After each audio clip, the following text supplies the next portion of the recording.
Part 1.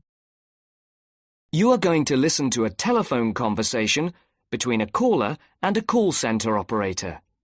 As you listen, complete the numbered spaces in the identification form in the book. First, you have some time to look at questions 1 to 5.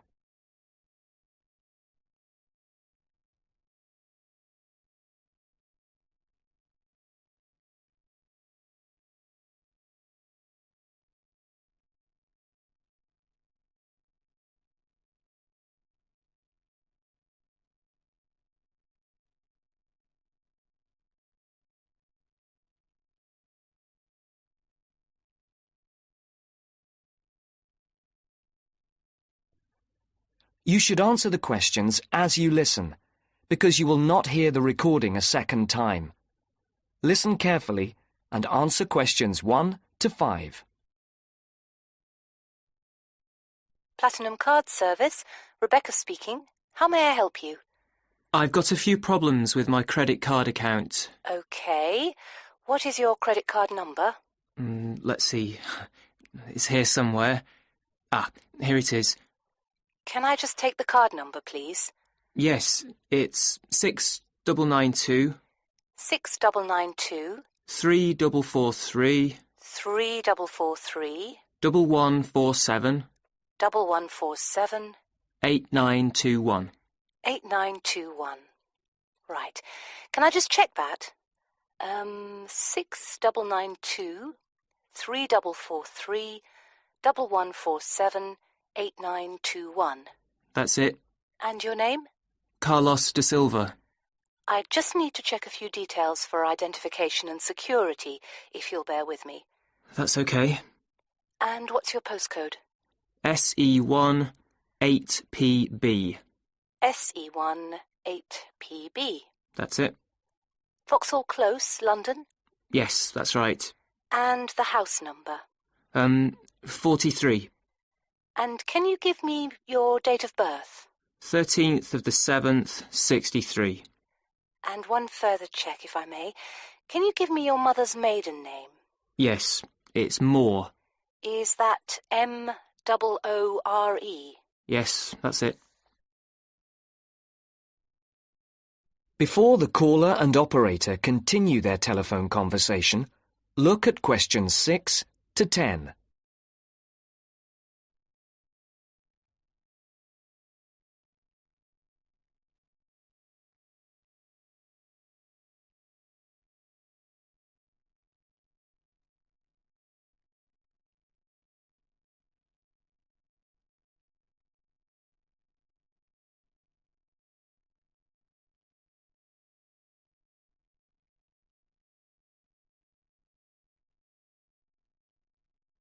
Now listen to the next part of the conversation and answer questions 6 to 10.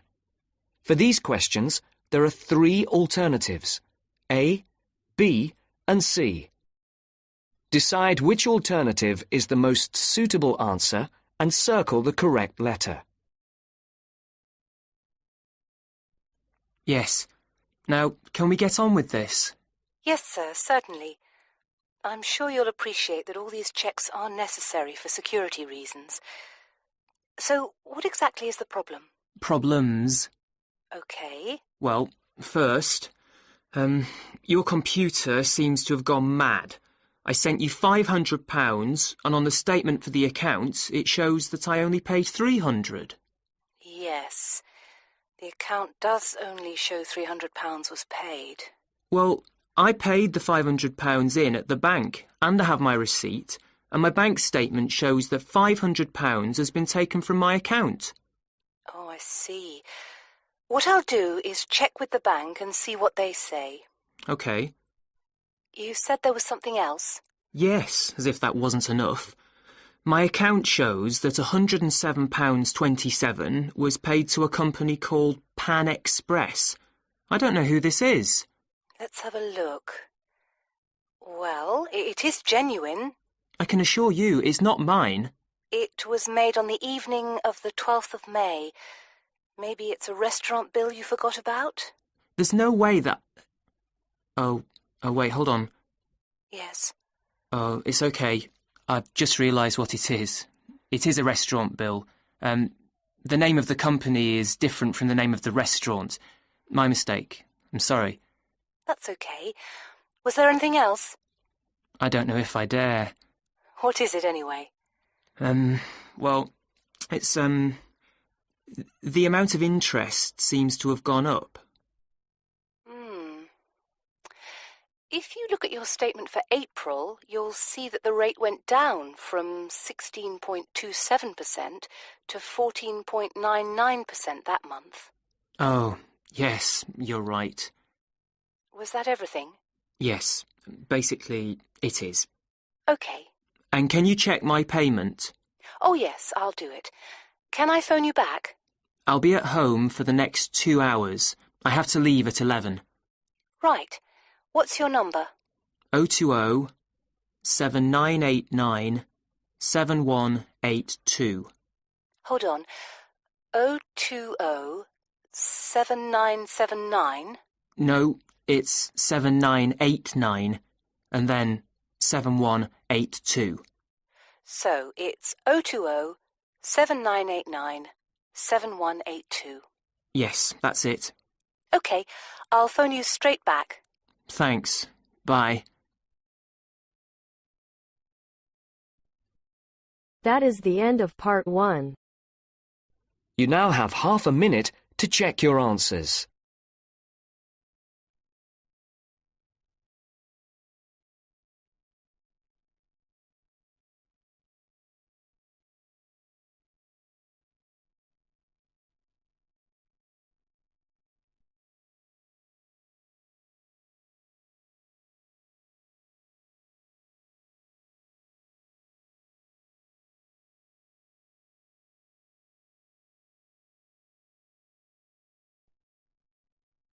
Now turns to part 2. Part 2. You will hear two students and their tutor discussing a survey project. First, you have some time to look at questions 11 to 16.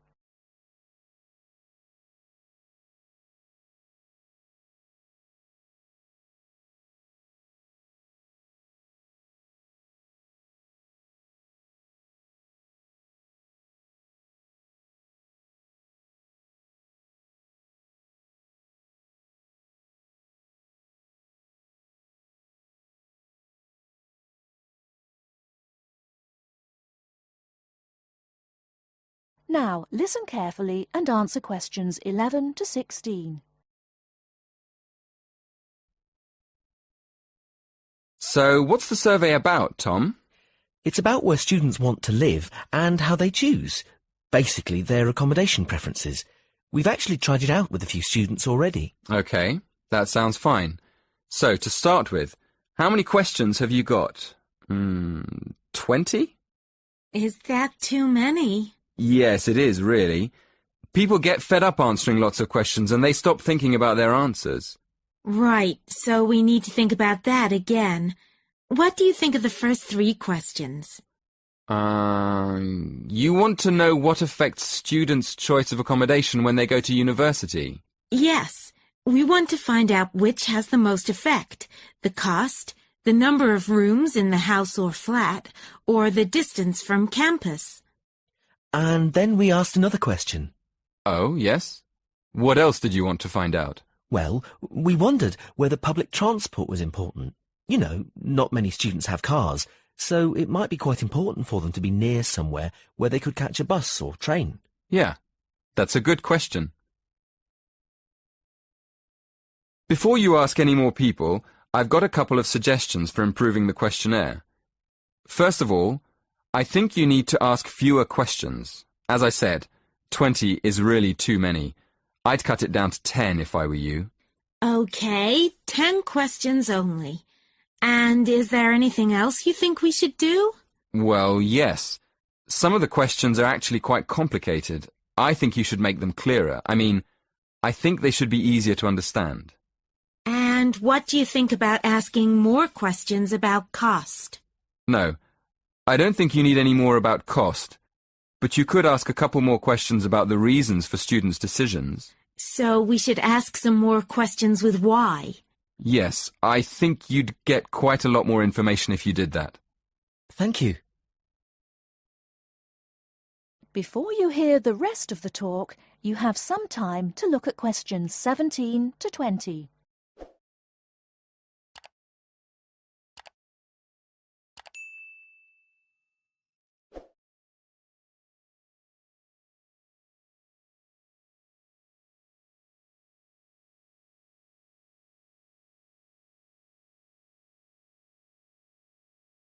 Now listen and answer questions 17 to 20. We've already got some results from our first questionnaire. Do you think we could use them? I don't see why not. What have you found out so far? Well, the number of rooms was only important for 16% of the people we asked. It looks like a lot of students are quite happy to share a room, and even fewer people were concerned about being near a bus stop. Only 10%, in fact. I'm surprised about that. But what about the distance from the university? Well, that was quite important. Around 20% of the students we asked wanted to be close to campus. That makes sense. And what about the cost? Yeah, as we expected. The cost was by far the most important factor. More than half the students were concerned with the cost. 54% to be exact. Only 54%? I thought it would be closer to 80%. That is the end of part 2. You now have half a minute to check your answers.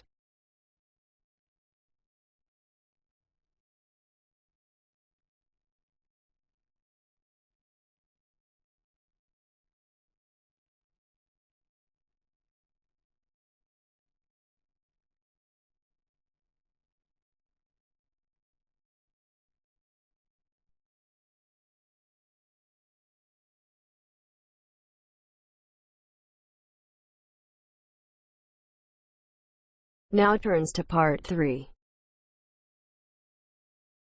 Part 3.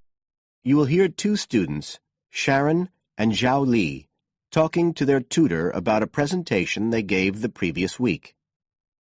First, you have some time to look at questions 21 to 23.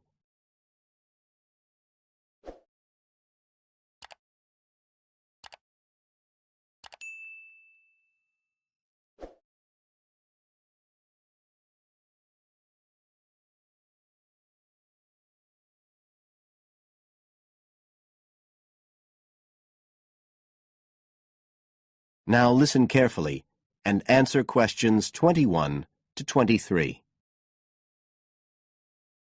So, Sharon and Zhao Li, in your presentation last week, you were talking about the digital divide, the gap between those who can effectively use communication tools, such as the internet, and those who can't. And you compared the situation here in Northern Ireland with southeast China.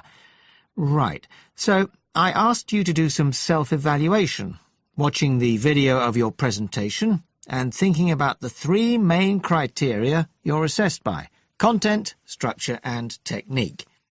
What do you think was the strongest feature of the presentation when you watched it? Sharon? Well, I was surprised actually, because I felt quite nervous.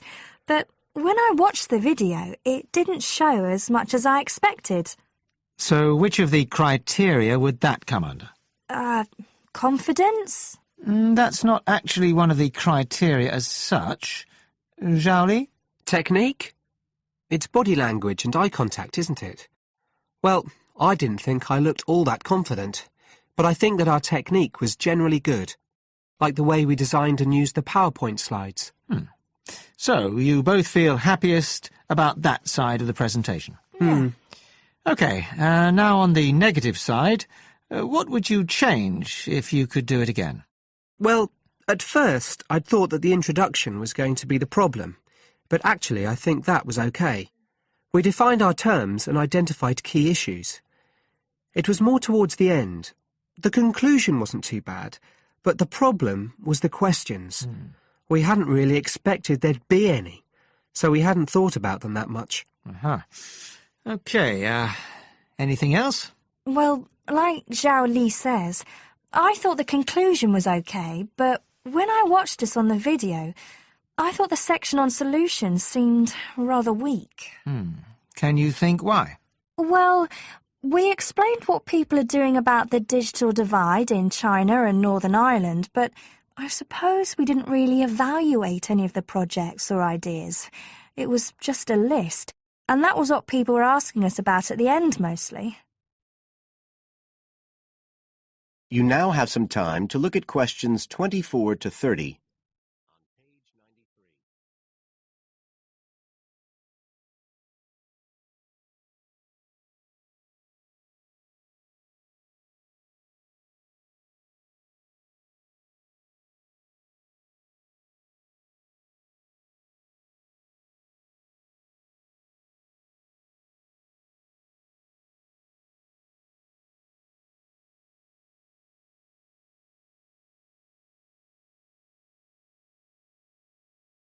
Now listen and answer questions 24 to 30.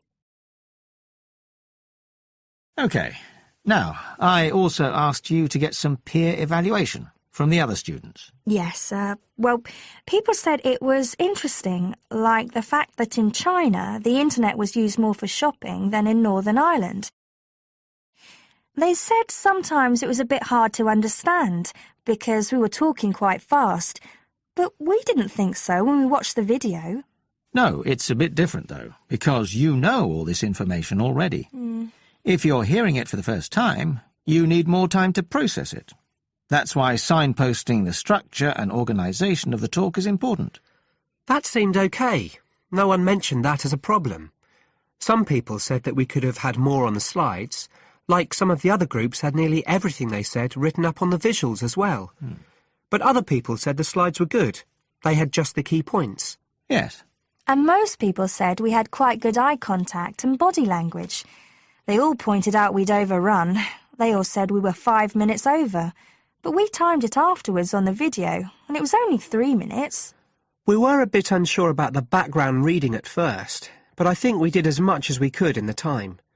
Anyway, no one commented on that under content. But one thing that did come out was that they liked the fact we'd done research on both Northern Ireland and China. Most other people had just based their research on one country. We managed to get quite a lot of data from the internet, although we had to do our own analysis, and we did our own surveys as well in both countries. So the class gave us best feedback for content, but it was all OK. Right. Well, that's quite similar to the feedback I'm giving you. I was very impressed by the amount of work you'd done and by your research methodology. So, actually, I'm giving you full marks for content. 5. The structure of the presentation was good, but not quite as good as the content. So, I gave that 4, and the same for technique. So, well done. Thank you. Now, the next stage is to write up your report. So, just a few pointers for you here. First of all, in your presentation, I think your ending was rather abrupt. You suddenly just stopped talking. Yeah. It wasn't a big problem, but think about your closing sentences in your report. You want to round it off well. One thing I forgot to mention earlier was that I felt a very strong point was that after you'd given your results, you explained their limitations. The fact that we didn't have a very reliable sample in terms of age in China. Yes, that section. So don't forget to include that. And you had some excellent charts and diagrams, but maybe you could flesh out the literature review a bit. I can give you some ideas for that later on if you want. OK, is there anything else you want to ask? No, thank you. Thanks. That is the end of part 3. You now have half a minute to check your answers.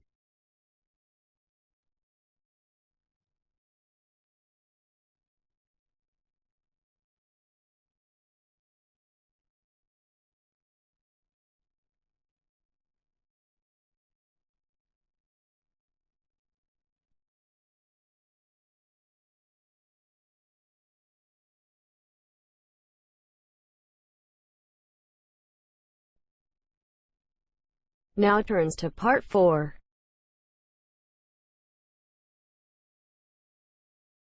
Part 4.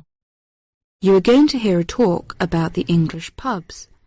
As you listen, complete the notes below. First, you have some time to look at questions 31 to 40.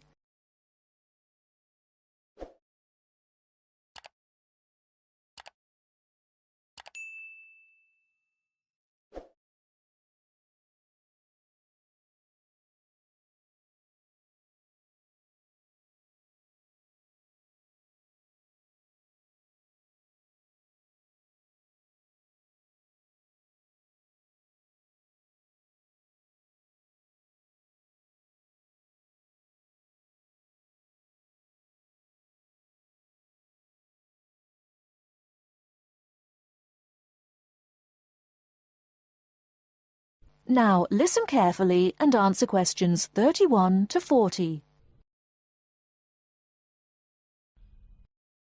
In English pubs, the food is usually plain but of good quality. In fact, to taste good, traditional English food, you would do well to visit a reputable pub. Many businessmen habitually have lunch in a pub near their office. In the country, the pub is often part of an inn where you can put up for the night. The Englishman's favourite drink is beer. There are 3 different methods of serving beer in Britain. As you'd expect, some beer is served in bottles. Beer that comes from a tap is called draft beer, and there are 2 different methods of serving it. Keg beer is served with modern method, which uses a gas called carbon dioxide, and traditional draft has no gas in it, and a pump is used to pull the beer up the pipe and out of the tap. Keg beer is served colder than traditional draft. It's easier to look after, and some keg beers are sold almost everywhere in Britain. This means that you can always have exactly the same drink in any pub that sells a particular keg beer. Traditional British beer is probably quite different from the beer in your country. It has no gas in it, and it's not served very cold. But this is not a mistake.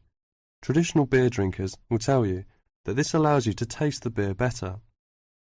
Traditional draft is not always looked after as well as it should be, but in a good pub, a traditional draft beer drinker will tell you there can be no better drink.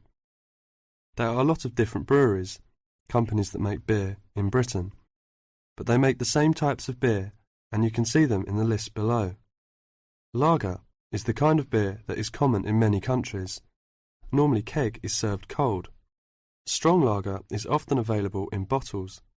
Bitter is the most popular kind of British beer. It tastes slightly bitter and can be keg or traditional draft. Most pubs have more than one kind. Guinness is a thick, almost black, bitter-tasting Irish beer. Pale ale is less strong and a bit sweeter than bitter, and often is keg. Mild is a fairly sweet beer, often dark, not as strong as bitter. It can be keg or traditional. It cannot be found everywhere. Bottled beers are sometimes served cold. There are several kinds available. For example, light ale like pale ale. Brown ale is a brown, often rather sweet beer. Stout is a very dark beer. Law regulates the pub's opening times. Local variations are possible, but usually a pub is open from 11:30 to 3 o'clock, and from 5:30 to 10:30 or 11 o'clock. Betting is forbidden in pubs. Children are not allowed on licensed premises, which may mean that father and mother cannot have a quiet drink together if children are with them. In the old days, when people drank too much and pubs were often rowdy, the law against children entering pubs was a wise one. Today, drunkenness is much less frequent than it was, say 50 years ago. It would be quite wrong to consider the average English pub as anything other than a respectable, friendly place that provides good drink, good food, and a pleasant social atmosphere. Far too often the foreigner has read accounts of sordid 19th century drinking places, haunted by people whose one desire was to drink as much as they could afford as quickly as possible. That is the end of part 4. You now have half a minute to check your answers.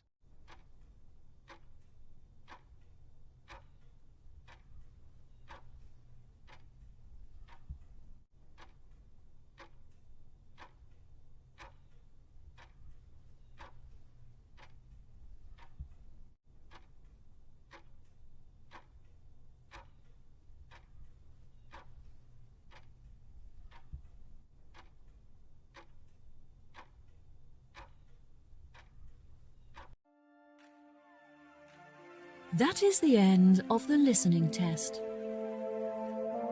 In the IELTS test, you will now have 10 minutes to transfer your answers to the answer sheet.